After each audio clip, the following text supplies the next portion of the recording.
Una serie de movimientos extraños se dieron el 31 de julio en el Congreso. Diputados que habían sido muy firmes y muy leales en su apoyo al gobierno, Amores, Rodríguez, estuvieron ahora con la oposición, mientras que gente que estaba en la oposición, Cuji, Fernando Vélez, Alfredo Ortiz, de pronto aparecieron en el otro lado, en el lado del gobierno. Se habla de un empate político. Hubo el coronel Fausto Cobo, uno de los legisladores más destacados, más relevantes, sin duda, de la oposición, está hoy en la República.es. Coronel, buenos días, gracias por estar aquí. Buenos días, muchas gracias. Yo creo que este avance de la oposición político hay que tomarlo con absoluta humildad, con magnanimidad, con un análisis serio, responsable. Es un avance. ¿Por qué? Porque esta unión ya no está basada únicamente en lo coyuntural, sino más bien en una agenda programática legislativa, como debe ser. Este acuerdo está basado, por ejemplo, en que debe haber fiscalización, en que hay que cambiar la ley orgánica de la función legislativa para que ese mecanismo que permitía la impunidad sea cambiado por otro, que permita que se fiscalice y que lógicamente se cumpla con esa función primordial de la Asamblea Nacional. O sea, usted me dice, hasta el 31 de julio la oposición estaba unida por circunstancias coyunturales, momentáneas. Desde el 31 de julio ya hay una oposición orgánica, consistente, con un proyecto político propio. Hay un avance y eso es importante. Fíjese usted que los grupos que conformamos la oposición somos diversos. Entonces, conjugar los intereses de cada organización es realmente un acto y un proceso difícil, complejo, pero se ha logrado eso. Por ejemplo, que haya el desprendimiento de las personas. César Rodríguez llegó a la oposición en circunstancias que todo el mundo conoce, pero tuvo la generosidad de ceder su espacio legítimo, de ser candidatizado a la presidencia, midiendo los costos políticos y buscando un consenso mayor en vez de Amores. Yo, por ejemplo, con la votación más amplia, fue contundente. 123 asambleístas de 124 no le dijeron no a mi candidatura. O sea, solamente uno votó en contra la señora Gina Godoy, que la respeto. Claro. El cambio de actitud tiene que ser manifiesto en todos los actores políticos. El país lo está pidiendo. Pero ¿usted siente que la oposición ahora es orgánica, es coherente, no simplemente circunstancial, es a favor de y no simplemente contra Correa? Quiero tener esa fe, esa esperanza. No hay que perderla. Siempre he dicho yo que lo importante es lo superior y que hay que renunciar, hay que hacer renunciamientos en beneficio de una oposición que sea propositiva, que deje las actitudes radicales. Yo mismo he sido un hombre radical y firme, pero uno tiene que entender y asimilar cuál es el mensaje del pueblo ecuatoriano. Lo que dijo el pueblo ecuatoriano en la consulta, es decir, los que no le dijeron sí al presidente, somos mayoría y tenemos que ser consecuentes con aquello en nuestra actitud en la Asamblea Nacional. ¿Solo en la Asamblea Nacional? En todos nuestros actos. En todos nuestros actos significaría que la oposición estaría dispuesta, o la gente de la oposición estaría dispuesta a buscar una candidatura única para enfrentar a Rafael Correa, una candidatura única que implicaría, por ejemplo, y hablo de su partido, el renunciamiento del coronel Lucio Gutiérrez. Todos estamos obligados a aquello. Yo mismo podía haber sido, y de hecho fui propuesto para ser el candidato a la presidencia o a la vicepresidencia, y ahí están los resultados, con reconocimiento de lo que... ¿Y por qué no fue usted candidato a la presidencia de la Asamblea? Porque hay que ser más que parecer.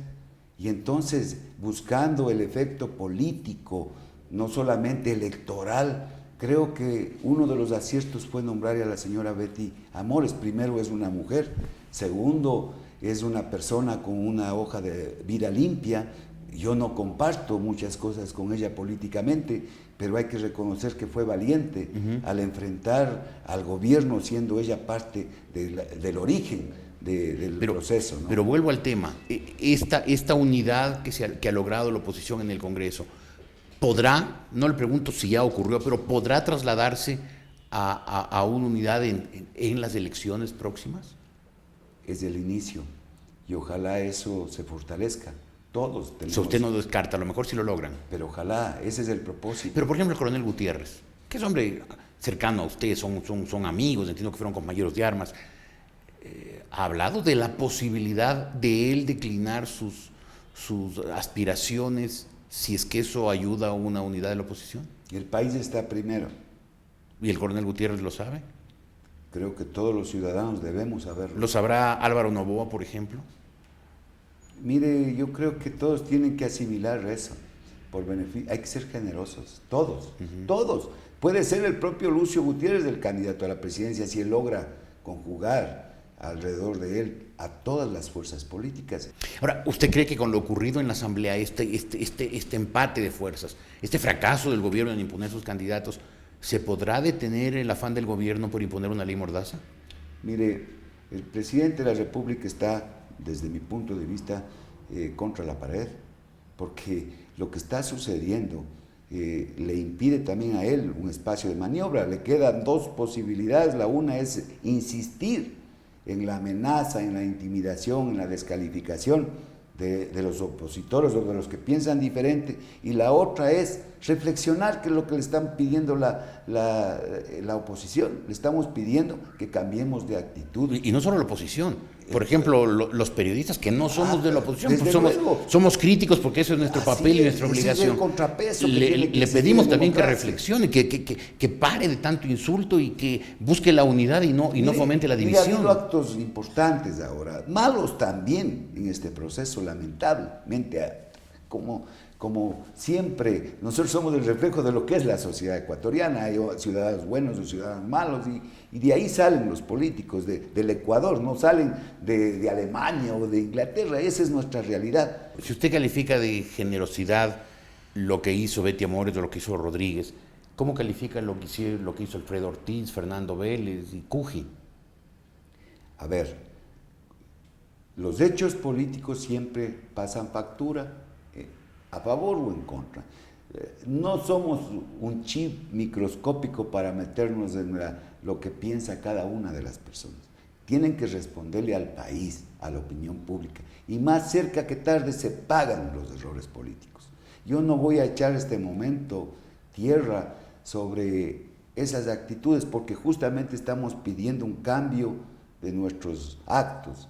Yo creo que ahí cada persona tiene que responder. Las organizaciones políticas hemos estado consistentes en esta propuesta, en este cambio de actitud, en este acuerdo programático.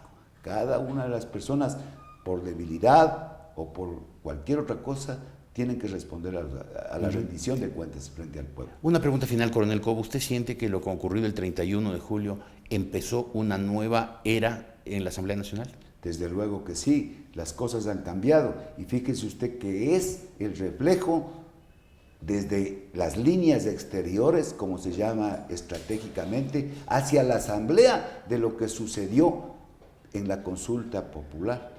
Los resultados de esa consulta popular obligan a los actores políticos a cambiar el escenario. Yo me pregunto, un asambleísta del Carchi, donde ganó el no, o de Tungurahua, donde ganó el no, ¿cómo responde a sus electores? ¿Únicamente radicalizando o afirmando una obediencia, o reflexionando y cambiando de actitud? No puede ser, por ejemplo, en el caso del presidente Cordero, que llegue a la presidencia con 3 votos en blanco y con 63 votos. Dicen que esa elección en realidad la ganó Betty Amores. Bueno, el hecho está en que los hechos consumados dicen lo contrario, pero que hay que insistir. Nosotros tenemos una posibilidad, por ejemplo, en la próxima sesión, de pedir, ¿no es cierto?, que se revea ese tema, y lógicamente lo haremos. O sea, ¿van a plantear una revisión de la elección de Cordero? Es que legislativamente está permitido. Usted puede pedir la reconsideración en la propia sesión o en la siguiente. Bueno, pero ¿hay alguna posibilidad de que esa candidatura de Cordero, que esa victoria de Cordero quede anulada? Yo creo que frente a la opinión pública, a veces ganando se pierde. Cordero perdió al ganar. Pero desde luego, el gobierno perdió al ganar. Una función de tanta responsabilidad, llegar con 63 votos y con 3 votos en blanco, sin tener un análisis del fundamento de esos 3 blancos dudosos, es complicado. Muy bien, coronel, muchas gracias por haber A estado usted, hoy en la República. Pague por la entrevista. El coronel Fausto Cobo, asambleísta y uno de los más destacados, sin duda, en la República.